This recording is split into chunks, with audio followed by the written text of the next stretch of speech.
Bobo, we had a little technical difficulty, it seems. Okay. The people couldn't hear us, so we have to take it from the top, unfortunately.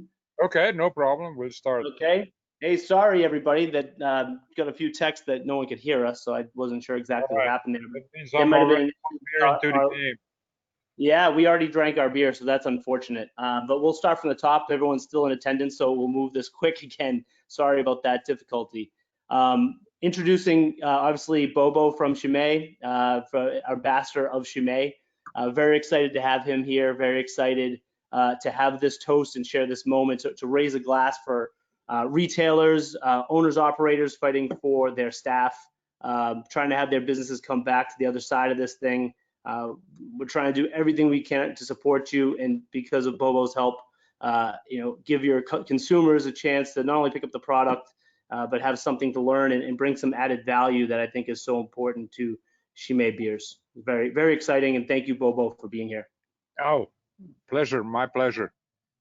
Okay, so hopefully everyone can hear us now. If I can get a confirmation from anybody in the audience, that would be fantastic. Okay, I think we're good to go. I think people can hear us. Right. All right, so what we're going to learn today are who are the Trappists, what is the Chimay region, the Scourmont Abbey like, the introduction of the four colors, the importance of presentation, bar culture in Belgium, which I think is going to be really interesting, and then the role of Chimay in the craft beer landscape as it was 20 years ago in the United States. Obviously, the world has changed from Trappist beers to hazy IPAs, but Chimay has continued to stay in the fabric. So thank God for that, right? Yeah, and even for me, growing up in Belgium, I got introduced to Trappist monasteries, not necessarily drinking the beer, but go and visit them with my aunt, and pretty much after World War II. I was born in 1951, and by the time I was 6, 7 years old, we would go on a Sunday drive with my uncle and my aunt that had a nice car. And he was what they did in the summer when it's nice, as anybody that's been to Belgium, the Ardennes is a pretty nice place to visit in Belgium. And we would take a trip to the monastery, walk around in their parks, and then every monastery, Trappist monastery, usually had a little guest tasting room, so to speak, where you could go and drink and eat a piece of nice bread with some of their cheese, because most of them made cheeses too. And then my uncle or whoever was in the group, they would pick up a case of Chimay and then we'd take it home, put it in their cellar, and then that's the way. Then I think in the 70s, when basically the grocery store came to Belgium, as you guys in the United States know the grocery stores. When I was a kid, my mother still went to the butcher.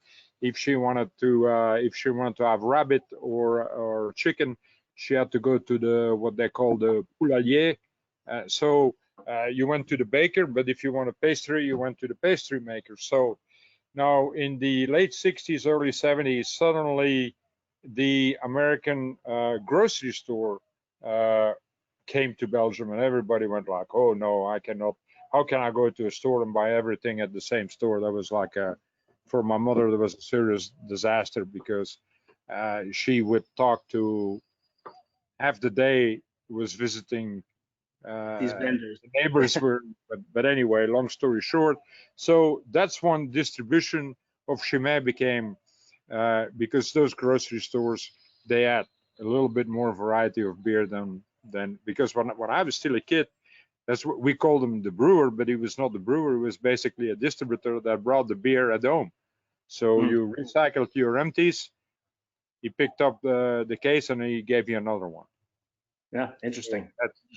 And always make sure that you got the appropriate glass to drink your beer. Appropriate glass. And yeah, well, before you couldn't hear us, but there's a story behind both of our glasses here. Mine was that it was purchased by my wife in 2008, before I started the Global Beer Network, from globalbeer.com. So it was kind of a sign that maybe there was a future holding this beer and getting paid to do it. So that's awesome. What's up with your glass?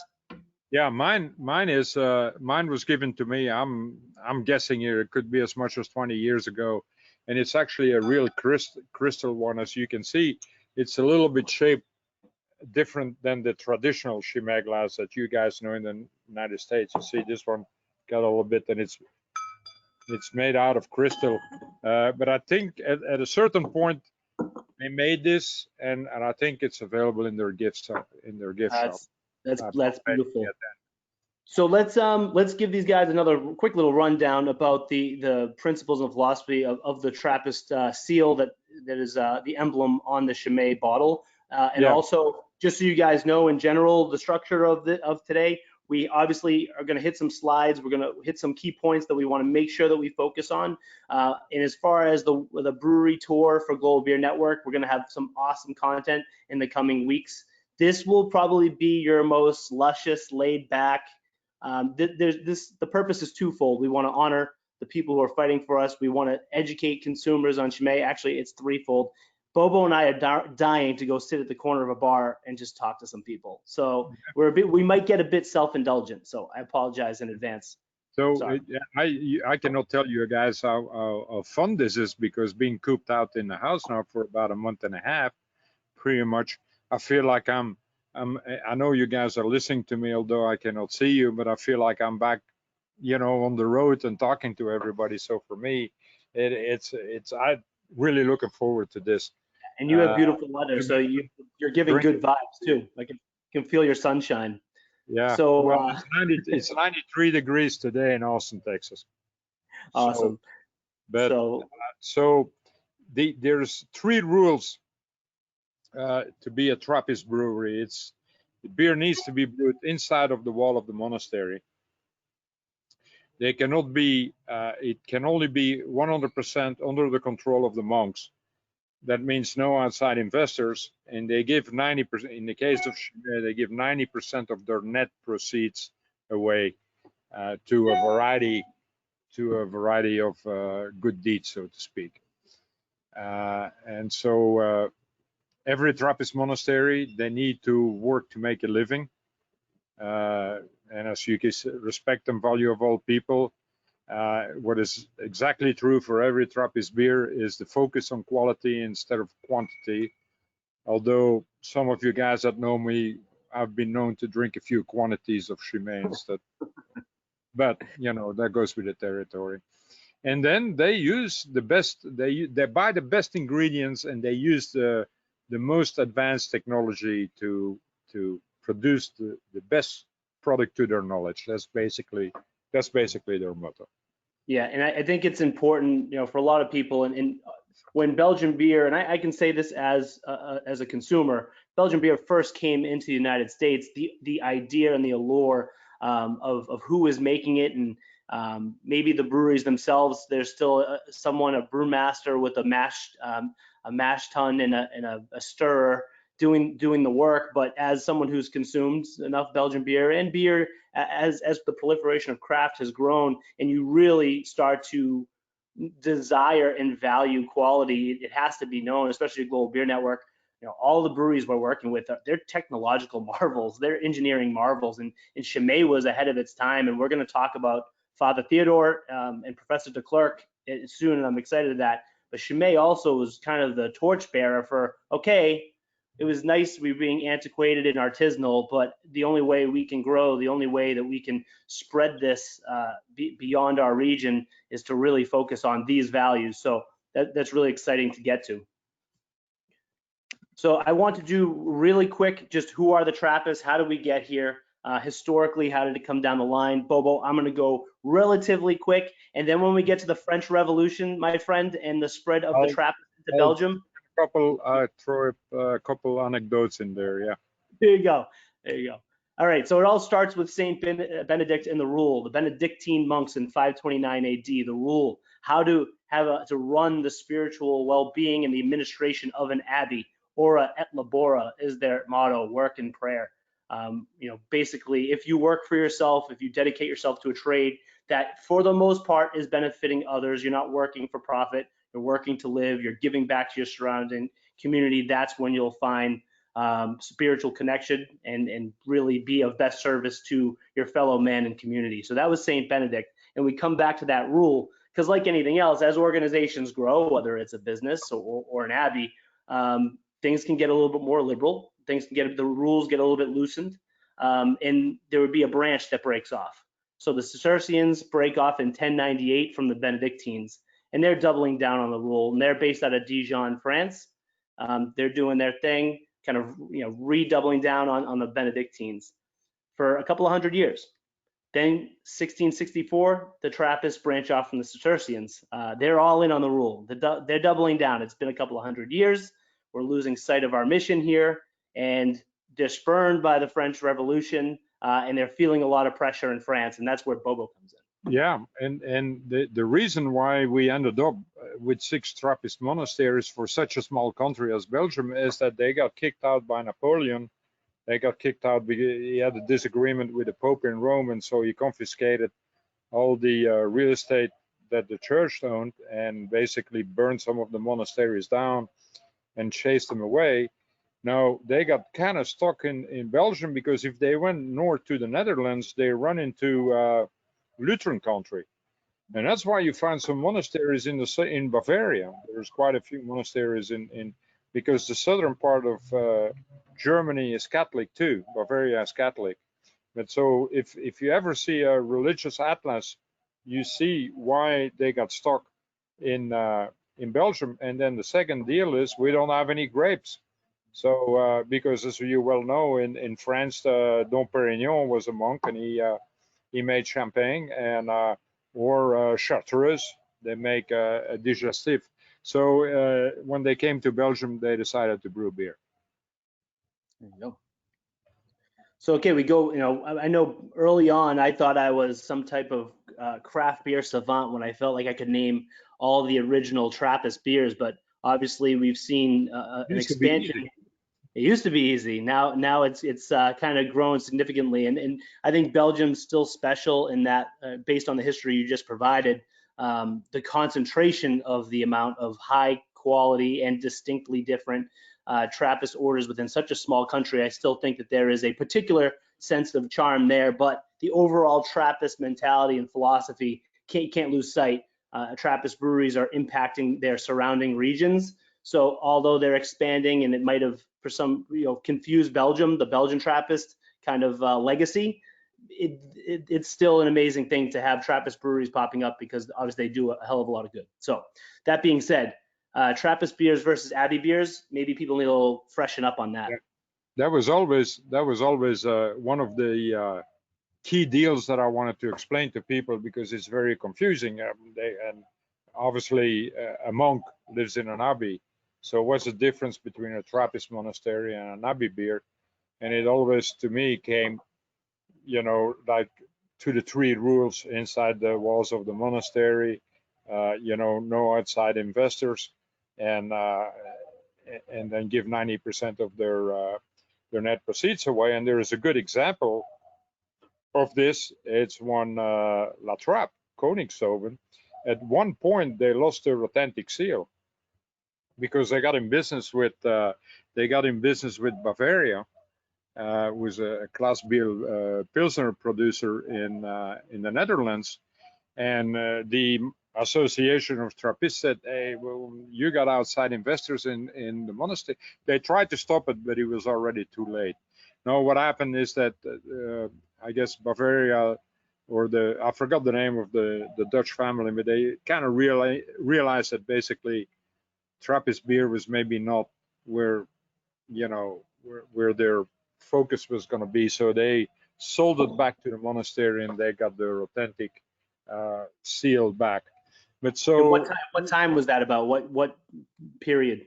When you get a little bit older, all these dates start to go more or less. But I'm gonna say they probably lost their in the beginning of 2000, I think, and they. Oh wow, that early, yeah. Yeah, they maybe lost it for the period of 7, 8, 10 years. I couldn't remember, but and it's an interesting story because I know a little bit of the insight is that eventually there was a monastery in Belgium, in the United States, that's actually in Kentucky. Yosemite or something to that degree. They owned the rights to the name La Trappe in the United States, and they didn't want to release the United States and Canada. They didn't want to release the name to their brothers in Holland. And so finally, one brother from Koningshoven came over and said, they came to an agreement, and now they can call it La Trappe, because before it was called Koningshoven, but the rest of the world, the beer was known as La Trappe, so it was very confusing. So what about all these Abbey beers that come from, like, obviously off top of head left? So one of the difference between a Trappist beer and an Abbey beer is basically very simple. An Abbey beer is brewed by a commercial brewer, so none of the money goes to goodwill, and that's the reason why the Trappists made their association. Is because a lot of commercial brewers started using the name Trappist to promote their specialty beer. Okay. And at that point, the monks said, we need to defend, or it's a little bit like champagne or cognac, or we need to defend, or. So it's basically because those commercial brewers wanted to brew essentially a triple and a double. Is that fair? The promotion, it was a promotion for their specialty beers. And because the Trappist has such a good reputation as far as quality goes, so they figured, we brew they use the name Trappist to promote their beers. So one of the better known beers, for example, in Belgium is BLEUE. Well, everybody in Belgium knows that BLEUE is brewed by Stella Artois. It's brewed in Leuven at their Stella Brewery. Now, there is a monastery called BLEUE, and I visited. It's between Namur and Dinant.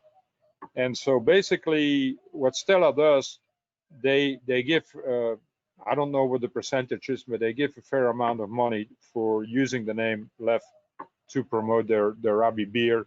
Duvel Moortgat does the same thing with Maritsu. I think you have Corsendonk, you have all kind of Abbey beers in Belgium. Actually, there's quite a Saint-Fulgent. I mean, Nama. Yeah, there's a ton.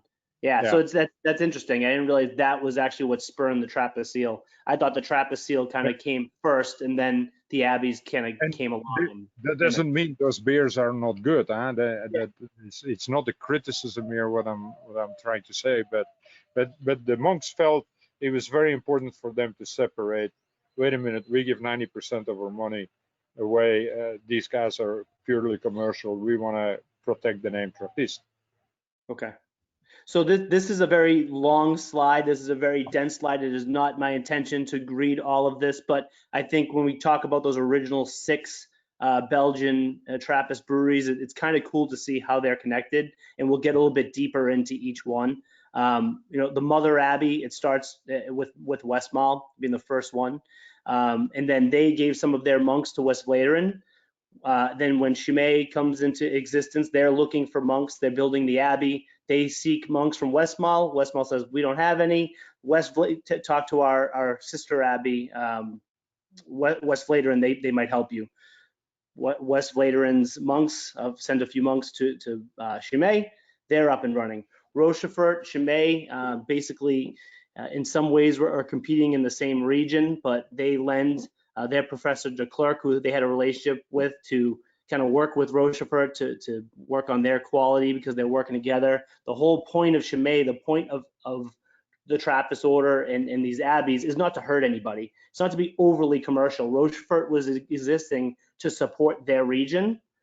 Chimay was in existence to support their region, so they work together. And actually, the same Professor de Clerck, who we'll get to, actually goes to Orval to help them with quality and scrubs it clean of the Brettanomyces strain that made the Orval so special. And then they had to find a way to introduce it back in the brewing process. So Chimay is kind of touches those two as well. And then Ackel Abbey comes in a little bit later with a relationship with Rochefort. They started as kind of a beer store, and then they had a beer store at the Abbey, and then it was the monk at Rochefort that helped them brew their first beer.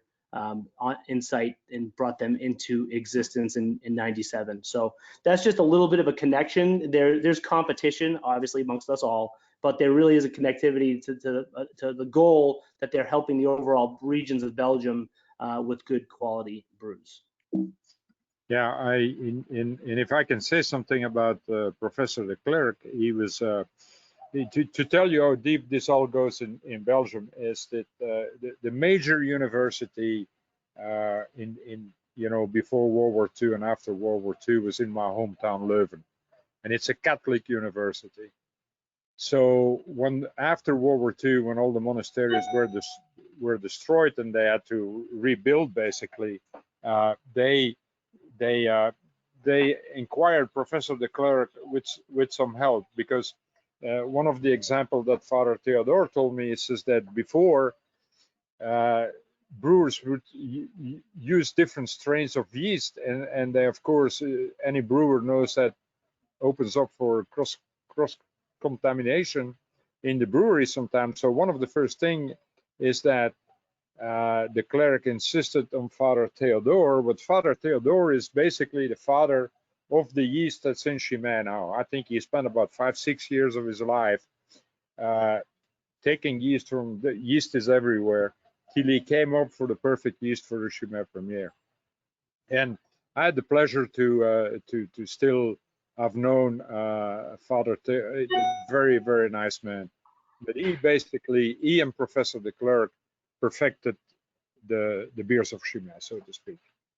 Yeah, so yeah. It was around after World War II, basically. Chimay was like, we have to, they're coming back from World War II, have to kind of strengthen their essentially their business so they can exist. And he was selected, I believe, right, Father Theodore, he wasn't even a brewer himself, but he was selected to go to KU Leuven to learn how to brew, correct?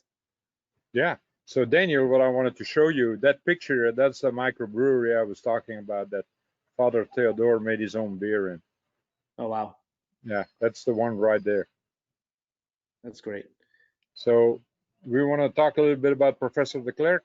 Yeah, let's talk about his relationship with Father Theodore and to the brewing world as well. I mean, this is a gentleman who wrote one of the original brewing texts, founded the European Brewery Convention, helped re-engineer Duvel. His fingerprints are all over the American craft beer scene in a lot of ways, and he's actually buried at Scourmont Abbey, in honor that is usually only held for resident monks. So obviously something Chimay values. I have a very funny story about that, by the way. This was actually not too long ago, maybe 5 years ago, where there were Boy Scouts kind of wandering around in the cemetery at Chimay, and one of the monks comes out and he says, "Hey, what are you kids doing over here?" And he said, "Well, I'm visiting my grandfather." Of course, the monk goes, "Wait a minute, grandfather?" He says, "Yeah, my grandfather is Professor de Clerck." You're outed, yeah. So, but I went to Professor de Clerck's funeral. My hometown is Leuven, and at the time there was only one brewing school in Belgium. Talking, in after World War II and before World War II. So all these old brewers that I knew in Belgium, they go like, "And who are you?" And then I explained from where I came. "Oh yeah, I used to know your grandfather," because it's a small country and Leuven was not that. I think when I grew up there was maybe 30, 35,000, 40,000 people in town. So not too far from Brussels. But so I was in the Boy Scouts with one of his sons. Actually, I think one of the last times I was at the Brussels Beer Festival, one of his sons, Etienne de Clerck, who was a major brewer for Stella, he was still there. So this gentleman, and I think most of the brewers in the United States, they probably got a book in their library from Professor de Clerck. Yeah, that's amazing. So that, talk about your relationship in Leuven. I don't want to knock you off that course, but Leuven is a beautiful city, and I've only gotten to go there for less than an hour, and that university is gorgeous. And I know that that university holds a lot of the yeast strains for all the Belgian brewers, noteworthy Belgian brewers. That laboratory, they contract those guys to, I believe that Petrus, the sour ale, mapped their bacteria strains for the inside of their foeders in Leuven at that university. So it's obviously a beautiful town from what I know, but you grew up there. I know you're a descendant of bar owners there. What was it like living in Leuven? If you ever go and there's a beautiful library that was destroyed in World War One, but any American should go and visit that library, because on every pillar in that library you see all the American universities that donated money to rebuild that library. Oh wow! I mean, there's probably 50, 60 different major American universities that got their name engraved, donation to rebuild. So if you ever make a trip I know most of the people go to Brussels, Antwerp, Ghent, but I would say, of course, I'm trying to promote my hometown a little bit, but there's a lot of there's actually, when it comes to brewing history, there is a whole lot, because all the brewers came out of that university. I mean, the old brewers, maybe not the young brewers. Well, there's so much similarity to Ghent and Leuven, not from necessarily the look of it, but Leuven's obviously got a different type of kind of hilly beauty surrounding the area. But Ghent has a brewing school that is solid. Leuven's actually the one. But they're both college towns. And when you say college town in America, you think fraternities and you think outdoor parties with solo cups. But in Belgium, I associate brewing towns as there's a lot of young adults on bikes zooming around at all hours of the night. That's what it's like for me. But it's a party town. There is no closing time either in Belgium. I don't know if you guys know that. I've been on that side of that coin in Belgium a couple of times, unfortunately. But we'll talk about Scourmont Abbey a little bit, and I think this is it's such a beautiful area, and it's a different type of beauty too, because it's a flat serenity to it. Here is a picture of the Scourmont Abbey. In general, we have the sky view, some of the hallways, but you have to be there and hear how peaceful it is, and hear the birds chirping, and maybe you hear a car pass every 15 minutes, 30 minutes. Yeah, it's pretty isolated. Yeah. It's only like maybe a mile and a half from the French border, actually. It used to be one of the smuggling routes when Europe still had frontiers. But as you can see on that picture, all the monasteries that you will visit, they're always very clean and sober lines. And sometimes when you go to another Catholic church, there's a lot of monuments and pictures and paintings, and not in monasteries. Everything is very, very clear and sober. Yeah. So in general, the region itself, I mean, and you can speak a little bit to why an abbey would even be created, but Chimay is the Abbey of Scourmont is born from, much like we see in America with the Rust Belt. There was a big movement of industry away from the Chimay region in the early 19th century. A lot of business moving toward northeast to Liège, coal mining and stuff like that. So it really left the surrounding Chimay region in a lot of need. And it was actually Jean-Baptiste Jourdain who witnessed this kind of dilapidation of the region and reached out to the Prince of Chimay and said, "Do you have land? I want to erect an abbey. Do I have your blessing?" Bring some monks too, and basically, I guess when we move on to the Prince of Chimay donated the land to the monks, I believe, in 1850, and then they first had to clean. Yeah, they first had to clean. They had to clean the land because apparently, from what I understand, it was a little bit of kind of wetlands. It's a plateau. But at the end of the day, that's why they have such a good water at Chimay to brew the beer. They have their own wells. So, and that's where I think the monks came, as you mentioned before. They came from West Vleteren. And I remember when we spoke earlier, you mentioned that I forget who said it to. Maybe it was Father Theodore, that the two secret ingredients of Chimay, but one of them was that water supply, and they even choose if you can expand on this, they even choose the suppliers of their grain Yes. based on the quality, because they don't want that wastewater from the brewing process. It was in the late 90s when when Father Thomas was the brewmaster at Chimay. I asked Father Thomas, and I said, what's basically the secret about Chimay? And he said, well, Bobo, he says there are only two things. He said, is the quality of our water and our yeast strain. He says that's basically the two secrets of Chimay. And that yeast strain goes back to Father Theodore. And the wells are on the property. I don't know if you visited the wells when you were at Chimay, but you can walk around and you can see there are different wells. And they spent a serious amount of money protecting these wells, and that's why they own a lot of land around the monastery. There is no use of pesticides because they don't want to make sure that nothing seeps in those wells, because that's all. It's the same deal at Chimay. At Rochefort. I think Rochefort was in the news not too long ago, maybe 2-3 years ago, where they had problems with a quarry that was messing with the quality of their water, and basically they won the lawsuit.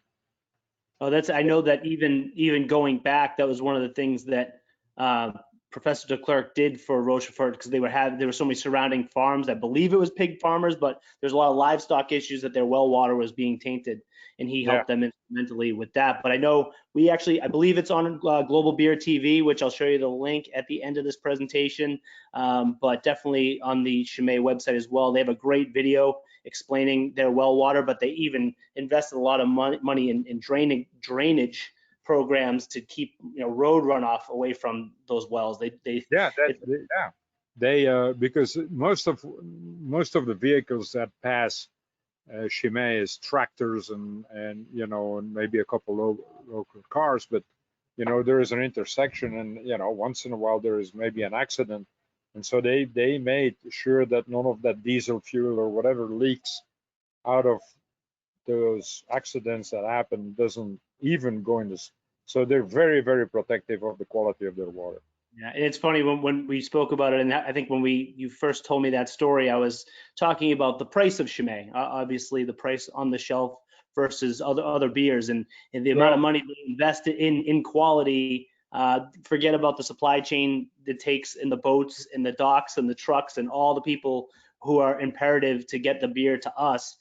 Just the investment alone in their quality is out of this world. They're very close. As I mentioned, they're only maybe a mile away from the French border. They buy a lot of their grains from Burgundy, and they go out to the farmer and they sign a contract with the farmer, and they said, these are the specifications we will want you to grow the grains. Don't use this pesticide, don't use that. Then the farmer goes, oh, Father, now my yield is going to be a whole lot smaller. And they said, name your price, my son.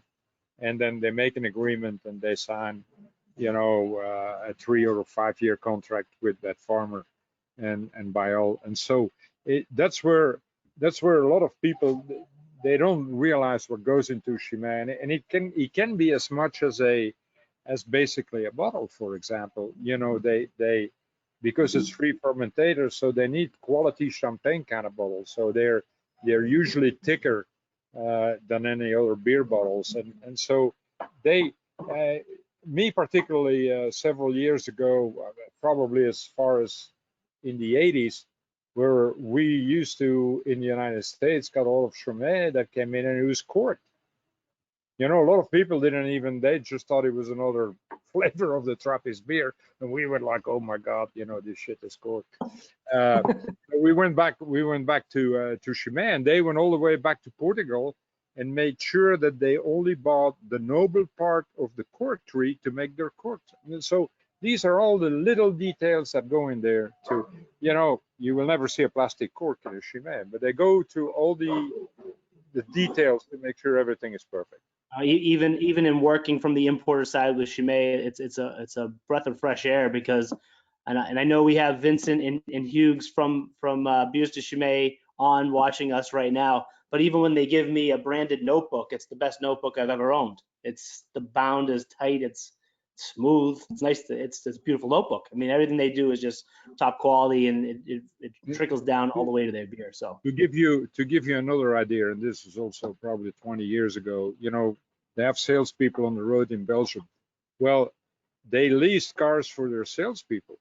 Well, instead of going to Brussels to a major car dealership, no, where they could probably get a better deal on, I'm saying 6 or 8 cars, they went to the local Peugeot guy or Renault guy, whoever, and they ordered the cars from him, and the guy probably got one car on the lot. As you know, it's not like in the United States, completely different. But that tells you to some degree that they're trying to spend the money if they do construction on the monastery, they don't hire a guy from Brussels or Antwerp because the bit is lesser expensive than. So they do a lot of work to keep everything in the region. yeah, and even I know, and we're kind of ignoring the dairy and the cheese aspect, which is a huge part of Chimay.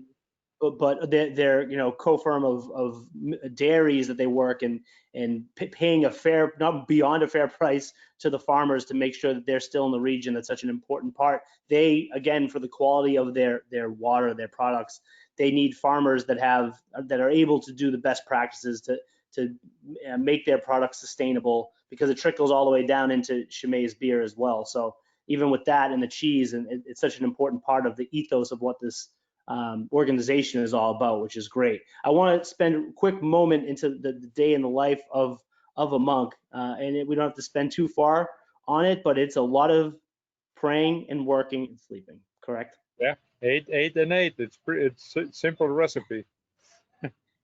You can obviously, there's different abbeys that have, there's different ways you can interact with them, but Chimay, it's pretty open. The few times that I've gotten to go, you'll see locals walk into the front door and they're just walking the grounds and hanging out and checking out the chapel and stuff like that. It's kind of is it a retreat that people are using it for, or as a religious retreat, or is it more of a?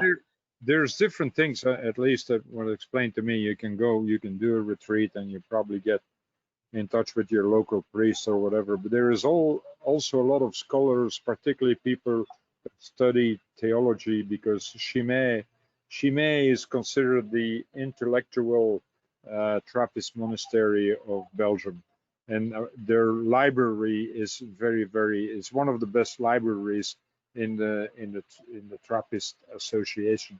So you got a lot of scholars from all over the world, different religions, that will come and study, and they have their little room, and you don't necessarily, I think they want you to be in by 8 o'clock at night, and of course be very respectful to the environment.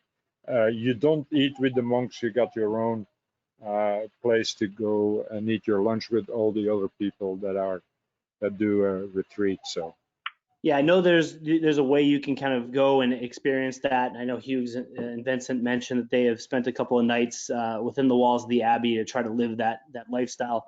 I think I could make it 2 days. I think if I'm really allowed to read whatever book I want, I mean, not to say that what we're going through in New York City is much like living in an abbey, but I've been sitting around and going to bed, and I think I've been doing 8, 8, and 8 basically. Yeah. But with better food, maybe, in that sense that I can get takeout. But I'm halfway there, so I think I could pull it off. What about you? Do you think you could do it for a couple of days, or would you go crazy? Yeah, I never pulled the trigger, but it's been on my mind for a while. But because it's a beautiful part of the country, and I mean, you throw your phone in the car, and actually cut yourself off could be very interesting. And you can bring whatever book you like. That's it. I think I could pull. Honestly, after all this, I think it might be a nice little escape. I think we should do that, and then we go to BLEUE and do the tour with you. So let's get to the products. Let's get right to the good stuff. And we're pouring beers, so let's get to it. Obviously, we have the big four here. I'm gonna launch a poll real quick to see what everyone's favorite Chimay is. So take a minute. Feel free to be honest.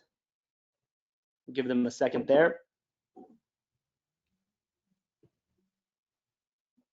I don't know if you have to re-pour your beer, Bobo, but we'll start with the premiere. Yeah. I think I'm a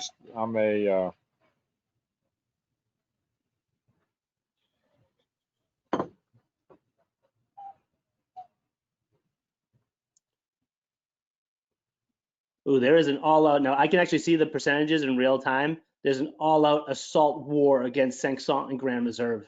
It's flip-flopping. It's flip-flopping like crazy. Dore's holding. I think it looks like we're settled. Ooh, I wish you guys could see this. This is exciting. It's like the end of Trading Places with the. Yeah, this is great. Shut the machines. Shut the machines down. All right, let's close this.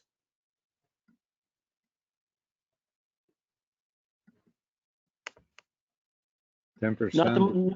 Not the most surprising situation. No, I would assume that is pretty, yeah. Grand Reserve has always been, and particularly in the winter months, the holiday season, Grand Reserve is. So that's the first one that I unfortunately already went through it.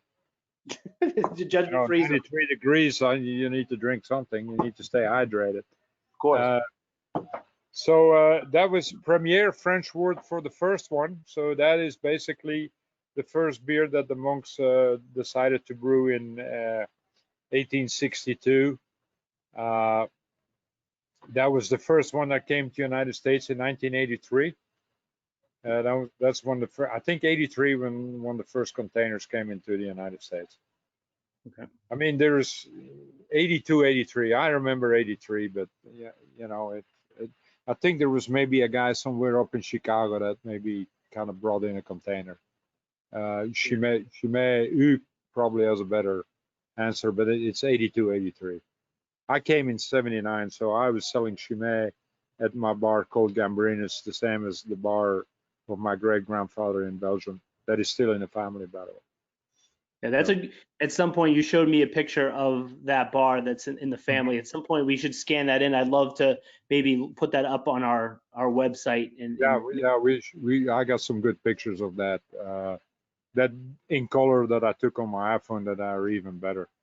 But so the Chimay Premier, this is a very, for example, when I used to do tastings or I did pour at a liquor store, this was always interesting when a lady would come by and I said, what do you, because obviously a 750 doesn't look like a normal beer and it got a cork on it and all that stuff. And then what do you say? Oh, beer. And I go, oh, no beer. I said, this is not like what your husband drinks. I don't think so. And so I said, taste it. If you don't like it, discard it. You know, you're not going to offend me. Most of it, I'm going to say 90% of the time, they go like, whoa, this is quite different. And then you start to talk about, you know, the ingredients, the monk, the re-fermentation in the bottle and this and that. So it's a very, we have a tendency a little bit to kind of forget a little bit about the Premier. Because it's kind of, and what happens too is like you're in the grocery store and you got the Premier and you got the Grand Reserve, obviously a different size, next to each other. And sometimes there is only $1 difference. So what are you going to pick? You're going to pick the best one, right? Yeah, yeah. So I think that's why a lot of people prefer the Grand Reserve. No, but Chimay does very, very drinkable beer. You know, Chimay, we don't necessarily use the term double for this. I think when you talk about other doubles, they tend to be a little bit more roasty, a little darker in color. This is really fruity apricot with a nice bite. It's very elegant for if you wanted to call it double, which we don't, but it is probably the most elegant of this style ABV. Very easy drinking beer. Yeah. And when you can drink, there's not a lot of beers this color that you want to drink on a hot day, as you've displayed here in the first 25, 30 minutes. I was hoping it was going to be a little bit cooler today, but you know, I think after this I may move back into the air conditioning. 93 is. Just so you know, Mike Shetler says you look great. Oh, thank you, Mike. I talked to him yesterday.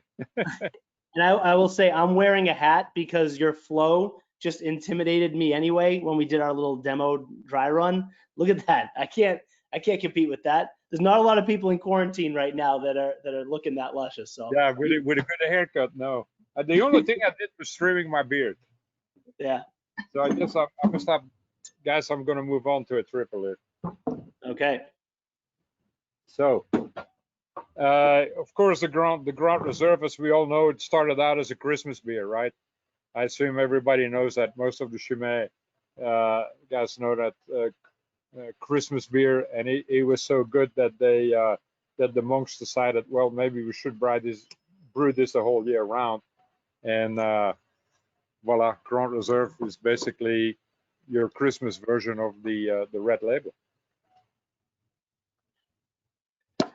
9%. It's pretty special. We're gonna touch a little bit on cellaring Chimay BLEUE. Obviously, Grand Reserve.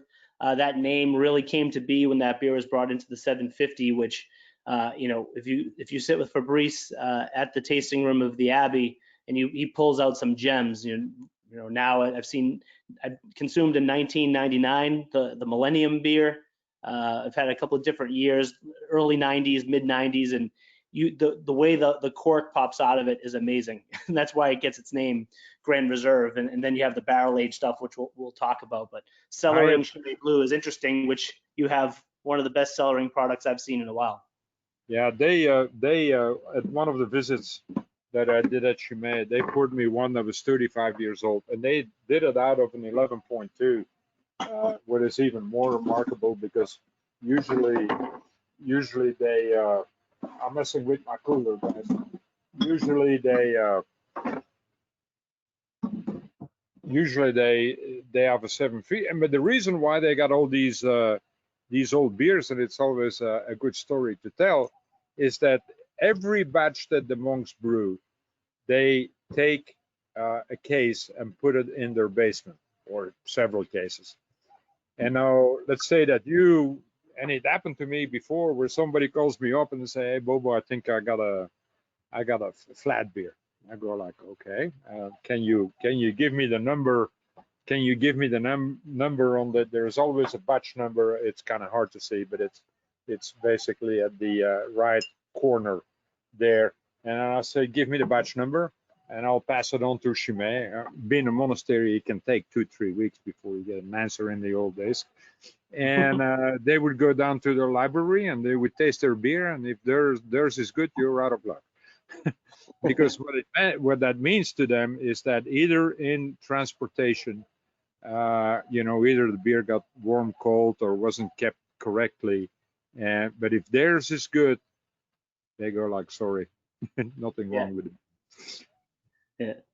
Well, it's funny. One thing, and I should have thought about this with the premiere, because it's a story that I love, and it speaks to the overall principles of Chimay, as it is the premiere. Obviously when we get to it, it's really a story for Dore, but it's important to touch on. The reason why they launched this beer commercially the first time in the region is there were no other local breweries. There were small breweries in the region, all over, farmhouse breweries. They didn't want to compete with anybody, so they weren't going to make a lager. They weren't going to make a table beer, something light.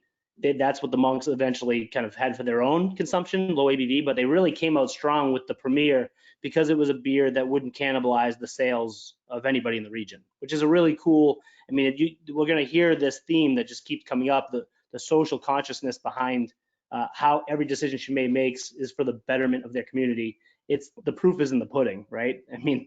Like you said, from the corks all the way to their initial bottle release, everything they do is with that in mind.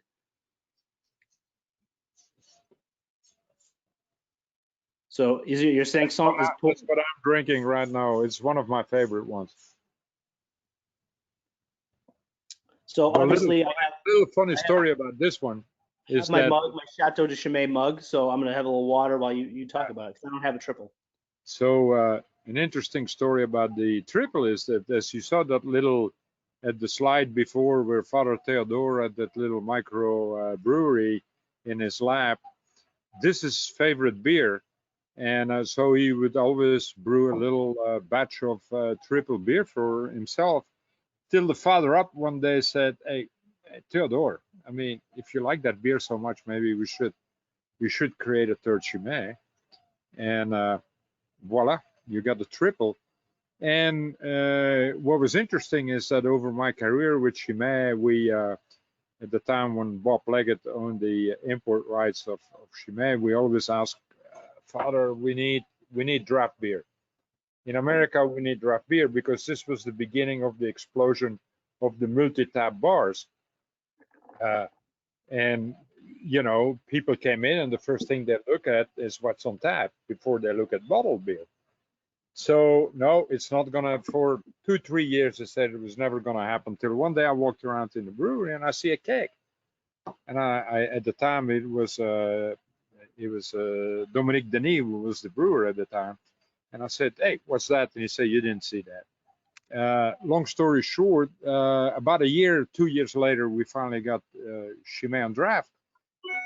I was always under the impression that it was going to be the premiere, because at the time that was our #1 selling beer in the United States. And I go, wow, nobody, you know, triple was only 13% of our sales at the time. And I go like, oh God, yeah, never, nobody questioned why we picked the triple as Chimay putting in draft. And the reason the monks put it in or was kind of explained to me, was that it was 13% of their sales, and they figured, you know, if we mess this one up, their biggest fear was quality control, because once the keg left the brewery, it's out of their control. So is the guy going to clean his lines? Is that going to happen? Is it going to be served at the so that was a big of their concern. And originally they only wanted 100 draft accounts in the United States. Well, they let me loose with that beer on draft. That didn't happen. That's awesome. So this when we go back to how the Chimay started, how it was founded, and we talked about the Prince of Chimay's role in basically funding and giving the land for the Scourmont Abbey to be built. The 500 means 500, right? And it's in honor of the principality, which is that right. A lot of people used to go like, hey, Bobo, 500, that means 5 cents beer. I said, no, you kind of need to be a little bit of an insider to know this. It's when the Prince of Chimay, when his title of the principality turned 500 years old, they decided to call the beer 500. And then we run, as you know, a lot of us, like I know Eddie Friedland is listening, and he probably knows the story. We run into a lot of problems because we call it red, white, and blue, right? So we call this beer Chimay White. But if you're from Belgium, this is not a white beer. Yeah. So eventually we had to change and it took us a little time to go like, we need to call this a triple, because this is not a white beer. We call it a white because it had a white cap on it. Well, I will say that I, as a consumer, a young consumer of Chimay, I did think I was, not that when I drank it, I thought this is a white beer, but when I saw it from a commercial side, saw it on the shelf before I actually tasted it, I just figured it was a white beer. So I definitely was a result of that, no doubt. Yeah. But beautiful beer, and it's the Chateau de Chimay. I became obsessed with this place. I mean, it's gorgeous, obviously, as you can see from that picture. But the prince and his mother, and the wife, still alive. Yeah. I think in Hughes, if you are out there and can give me the answer, I forget what her birthday was when we were there. It had to be 95, and she was showing pictures. We're inside, and she's showing pictures of the living room, and she's like, and that was my mother-in-law. Terrible woman, a terrible woman. She was quite the gossip, always had something to say. It was like, it's just going around, like we walk in, whenever you go to Europe as an American, there's always a mansion or some estate that you go to look at flowers, and you just look at the aristocracy essentially, and not think about the people behind them. And to sit in the room with this woman and in anticipation of one of the best meals of my life, which is basically right down the street from the chateau, she is holding everyone's attention, just gossiping about the lineage of her in-laws. It was mind-blowing, and now I'm mad that I don't have a picture of her. But I believe it's the Prince's Jack Russell Terrier. We went into this room, into this like living room that they have, and they have people who work at the castle essentially pouring Chimay 500 out for everybody. And we said, let's everyone get in, and we'll take pictures. We'll take pictures with the princess and the prince, and all right, let's do it. And there was an empty chair at the head of the table. And as we all got around, this I swear happened, as we all got around, the Jack Russell Terrier runs out of nowhere, jumps into the seat, and just camera ready, front and center. And I have the picture. It was like Frasier. It was good. Like the dog knew that this was his moment. It was, and he stole it from the princess and the prince. I'm telling that story now, and I can't even believe it happened. It's such a ridiculous moment, but it's a beautiful place, beautiful beer. It all kind of clicks. So obviously we spoke about Doré. That's what I'm drinking in the original beer. Yeah, the Doré, because I think we're gonna have to speed this up a little bit, guys, because we've been talking for an hour. I told you the story. I did a presentation on Whole Foods one time, and they said you got 45 minutes, and I go like, oh, what am I gonna talk about for 45 minutes? And at a certain point, somebody taps on my shoulder and he says, you need to get out of here because the wine guy is getting pissed off at you. I've been talking for an hour, so I know how this goes. But no, the Doré used to be the table beer for the monks. So this beer was actually, before, let me tell you one thing, the beer that the monks were drinking was not my favorite beer, because it was the red label, and they used twice the amount of water. So they did a run through basically. Mm-hmm. And it was like, oh God. So Dominique Denis, the same guy that put the triple in a keg, because it's pretty interesting, because you got re-fermentation in the keg, which is very unusual for a lot of beers. But he went to the Father Abt, and I said, Father Abt, can I make you a better beer that you can drink every day? Well, Dominique is the one that created this beer, and I think it's fabulous beer. Yeah. And in my opinion, if we got retailers or hopefully a couple bar owners that hopefully we get back in business pretty soon, this is a beer you shouldn't overlook, because it's the same water, guys. It's the same grains. It's the same yeast, but it's a very, like right now, 93 degrees over here, perfect beer to drink. Yeah. It's a fabulous beer. And what happened a little bit when we kicked it off one probably 6-7 years ago, it's like the people were not used to have like a 4.8% Trappist beer. But I think it's slowly kind of sinking in, even in Belgium, where people want a little bit, you ride your bike around. You stop somewhere in Belgium. Yeah, well, you still got a 25, 30-minute ride home. You don't necessarily want to drink 2 triples. When I was in my 18, 19 years old, I cannot tell you how many times I had to call my girlfriend to come and pick me up. We would ride for an hour and a half, and then let's have a couple of beers, and then go, oh shit, 1 beer, 2 beers, 3 beers, 4 beers. Oh God damn it! Hey, because that was before cell phones, so we had to ask the bartender, hey, can we use the phone? I need to call my girlfriend. Hey, can you come and get us?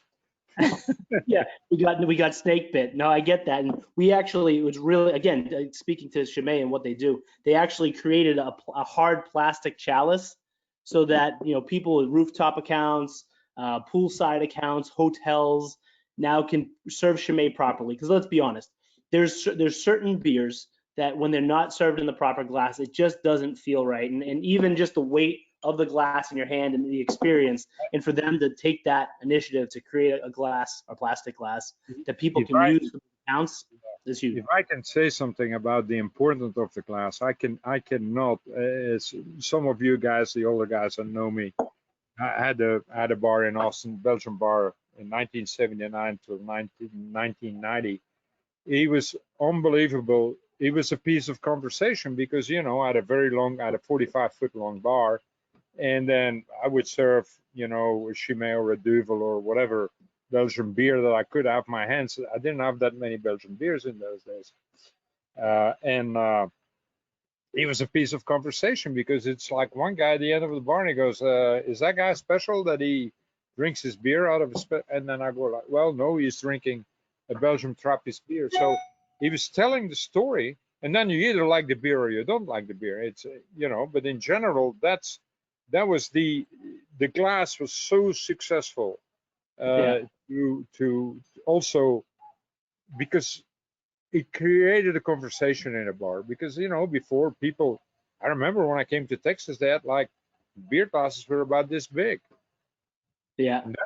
Well, there's nothing. That's before the pint glasses became in the default, unfortunately, and this is, and I understand, trust me, if I were an operator of a retail space, sorry, a bar space, especially in New York City where storage, it's not like you have it. I, I get it. The problem for me is that I kind of grew up with it. You know, I worked at my grandfather's bar. You wouldn't dare serving an Orval in a Chimay glass or a Chimay in an Orval glass. That didn't even come up. I said to you, in my grandfather, he would rather say that he was out of that beer. It's funny because, and I mentioned to you earlier, you could be, and I don't know how best to explain this, but imagine you were just going to your corner little sandwich shop in anywhere USA. They have 5 bottles of beer. You get a sandwich. There's a couple of seats outside in a booth. That's it, a window booth. That's it. Imagine that, but in Belgium, and you ordered a Chimay, and the waitress comes up to you and she says, "I am so sorry. We do not have a Chimay glass. I have these glasses available. Which one would you like?" That is unheard. I mean, it is so. It's not. It's more than just a marketing gimmick. There, it is a respectful thing to do, and that's why for us it's so hard to police it. But I think we have to a little bit with Chimay, and because if we don't, then we lose the ethos of the Belgian culture, right? I think, and I understand, you know, it's a busy bar, it's happy hour, and you know, the guy needs to turn around and look for Chimay glass. I understand all that, and for me it was even a bigger problem when I did all the draft. To a certain point, I only gave draft glasses to the account because there is a huge difference in the size of the glass. You know, if you fill, and like a lot of people sometimes they fill it up till the top when you do draft. Well, this can be a 16-ounce Chimay if you're not carefully. But I think we cannot give up on the Chimay glass.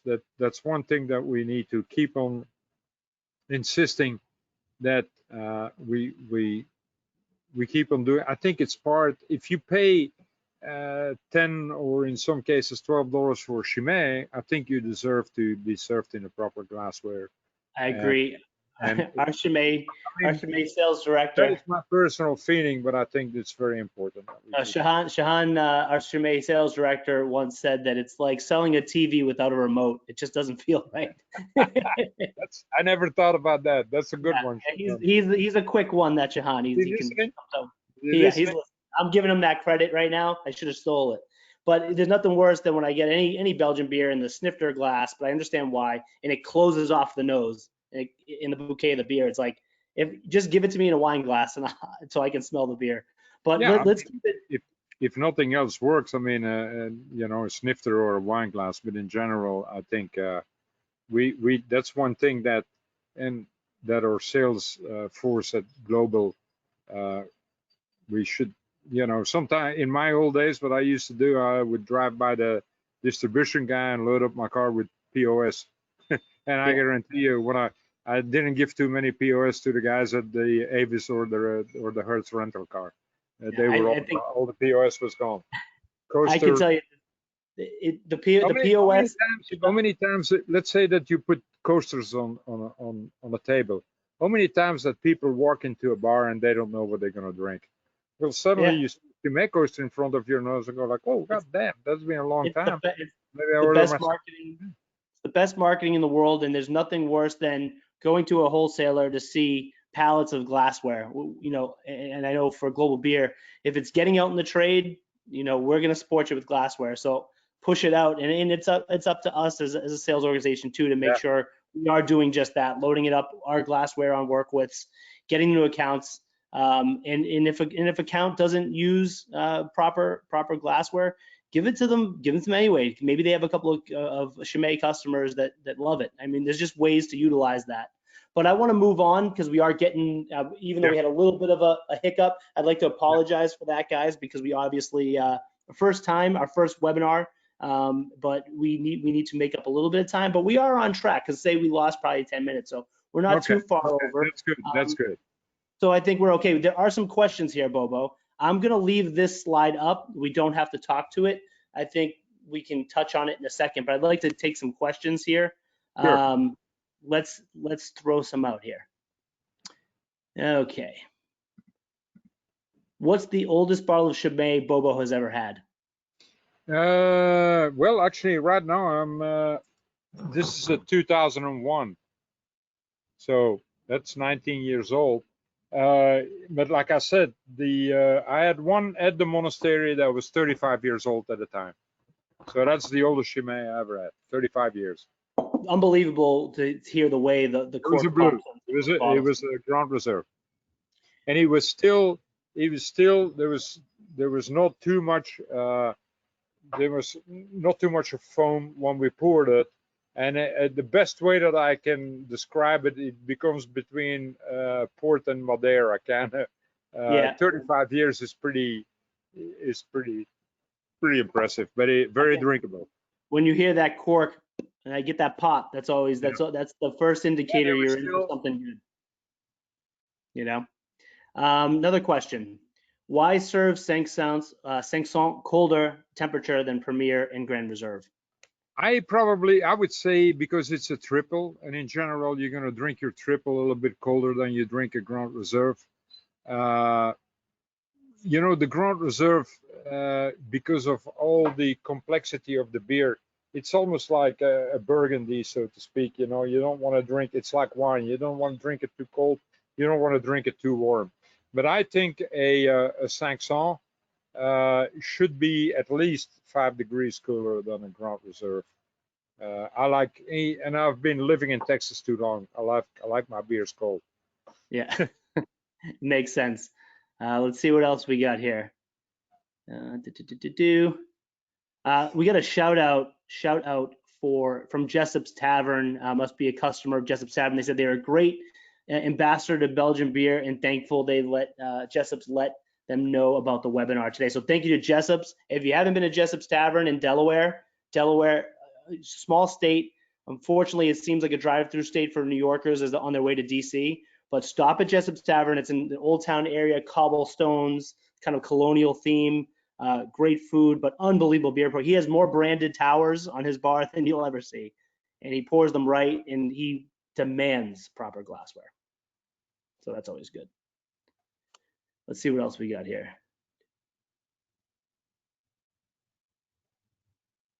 Okay, this is a good question. How would the monks want those of us in America to reciprocate the sense of purpose and respect when we buy, sell, and enjoy Chimay? That's a great question. Well, do you want to take that, Bobo? Or? I think to some degree you already do. I think what the monks, you're part of doing your deed, so to speak, when you sell Chimay. Almost to some degree, it's a little bit the way that I feel.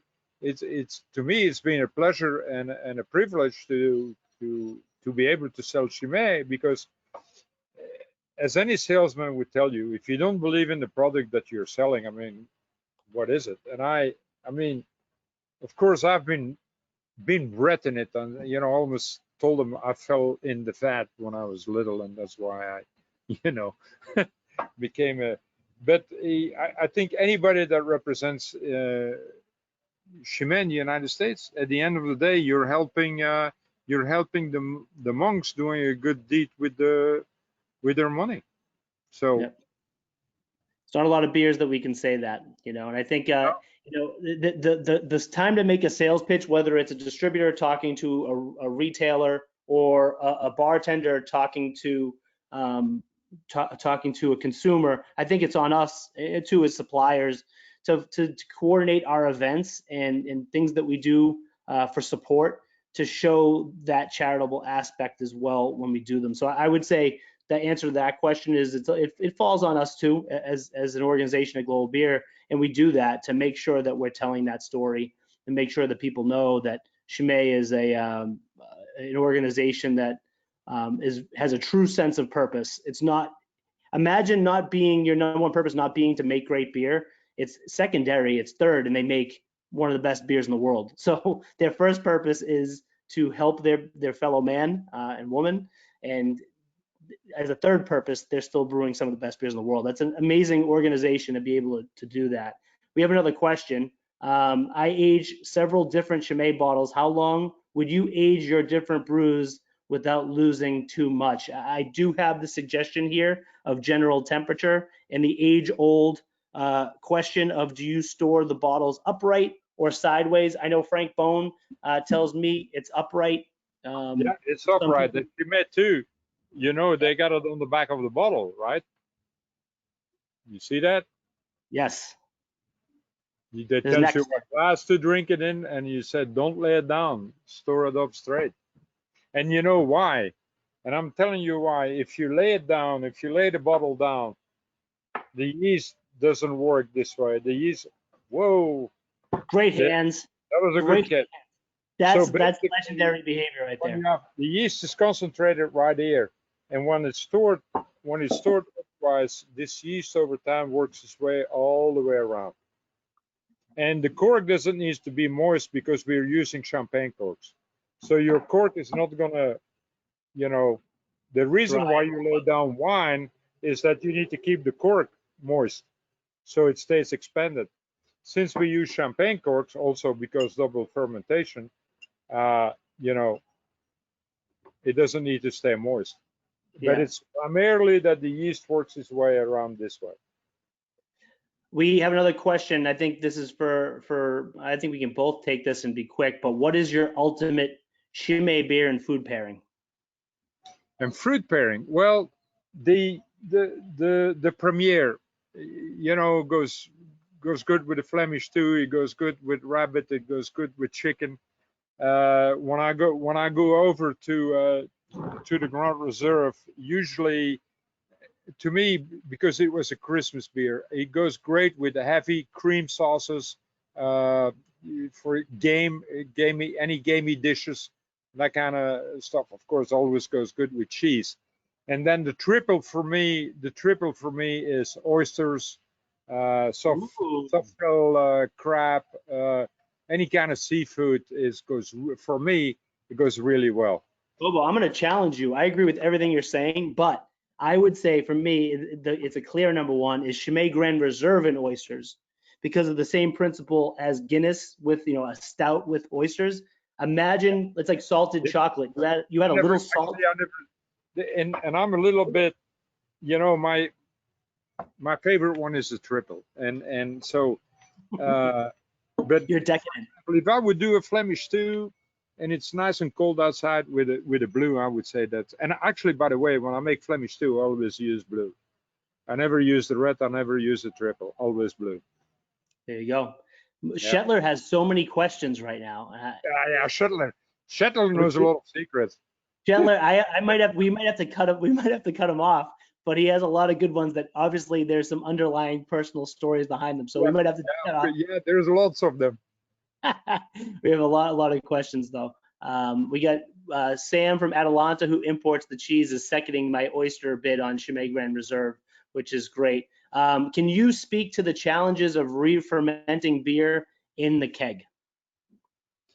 Well, I think most of what the problem is first of all, it's pressure. The carbonization inside your keg is one of the problems.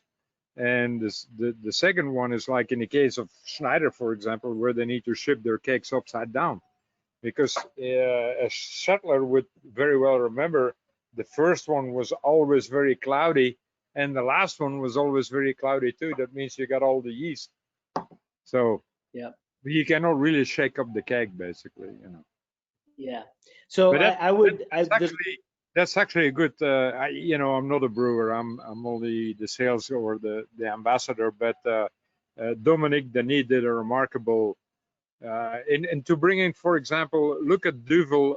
Duvel, they have never been able to put a Duvel in a keg. Yeah, you had Duvel Green, you had Duvel this, Duvel Hoppet. No, finally they did, but it's such a difficult thing to do because you got so much CO2 in the beer. All right. Well, I think I want to close with this general question that multiple people asked it, but it's something that Global Beer Network is dedicated to. It's why we wake up in the morning, and it's why we can't wait to get back outside.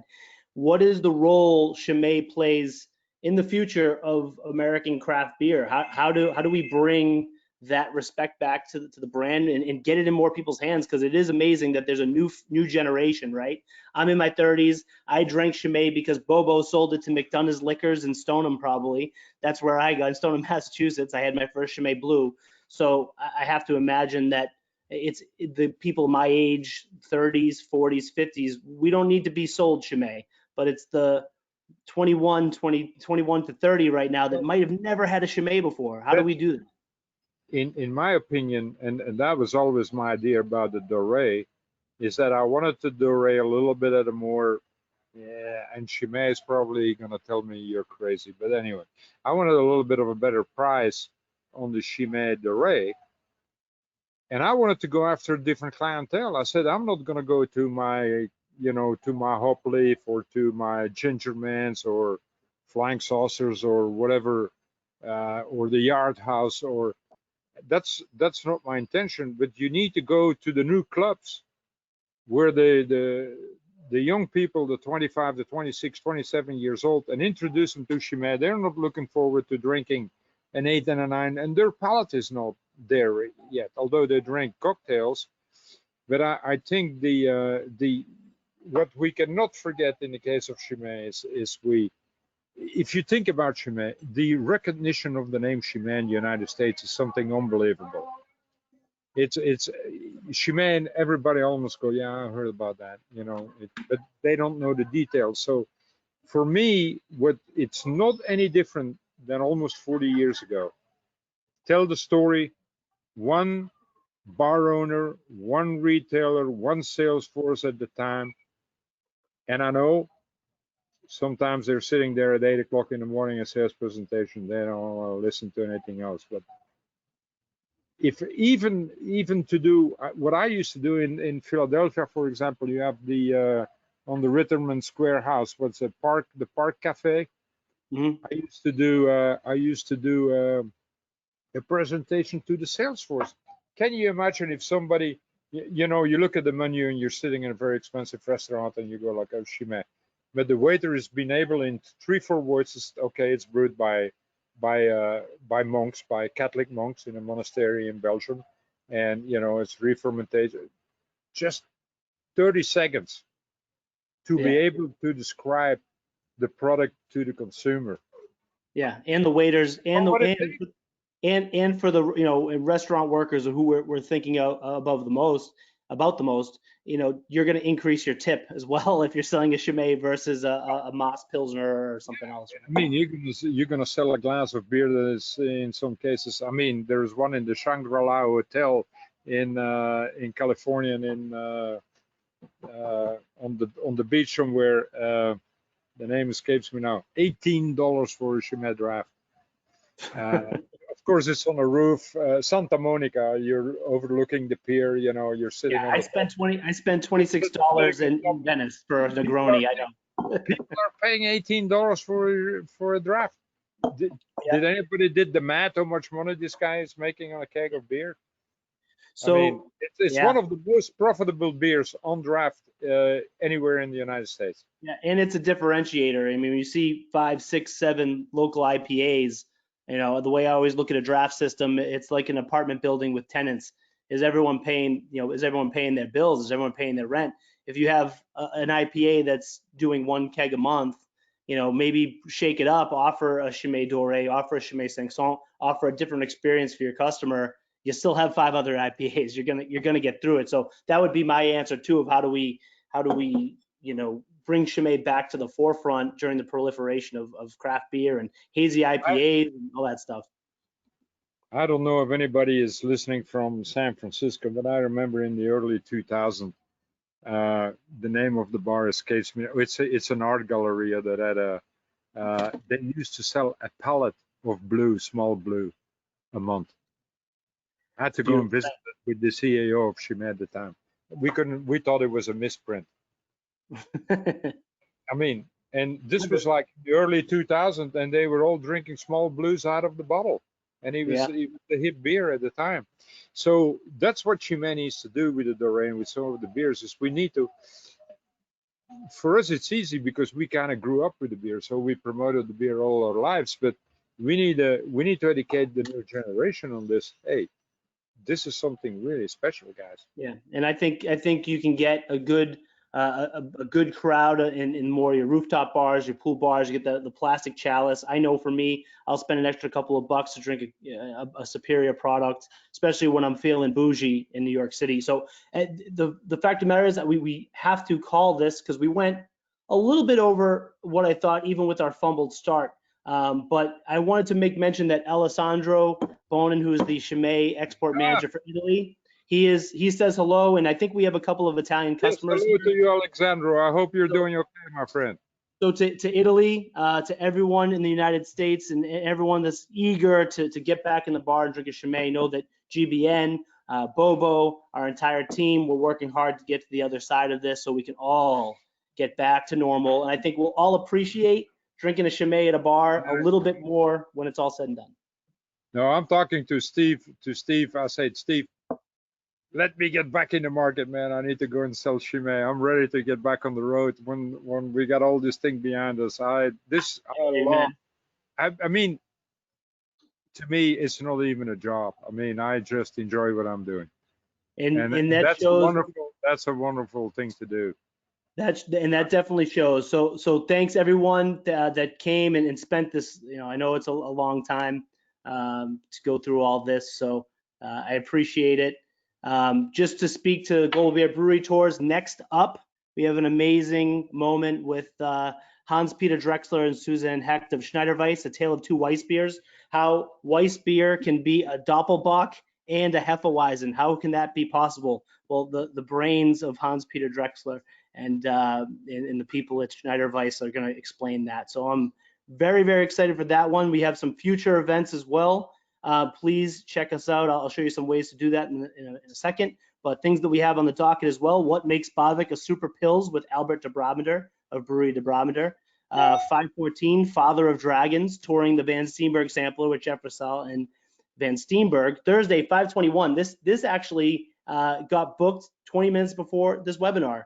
How does Boone select vats for their discovery boss with Carl Bone and Brewery Bone? So very exciting. But we have some other things lined up as well. Stiegel Brewery, Brasserie de Silly, and we're working on a very, very, very special webinar. It's going to take us a little time. The beer and cheese experience with Atalanta imports of the Chimay cheese. And this time we'll let Hughes and Vincent maybe in on this one and be a voice from the Abbey itself. So please stay tuned. You can connect with us on our website, globalbeer.com. Right on the front banner is a link to our Global Beer Brewery Tour webinar series, our website, globalbeer.com.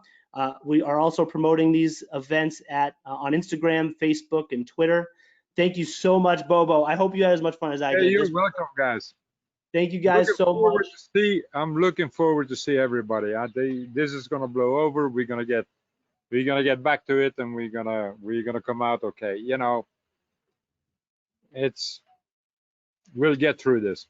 Cheers, guys. Thank you for everyone. Thanks for everyone in Europe, Hawaii, America. You're all beautiful. Love you. Cheers. Cheers.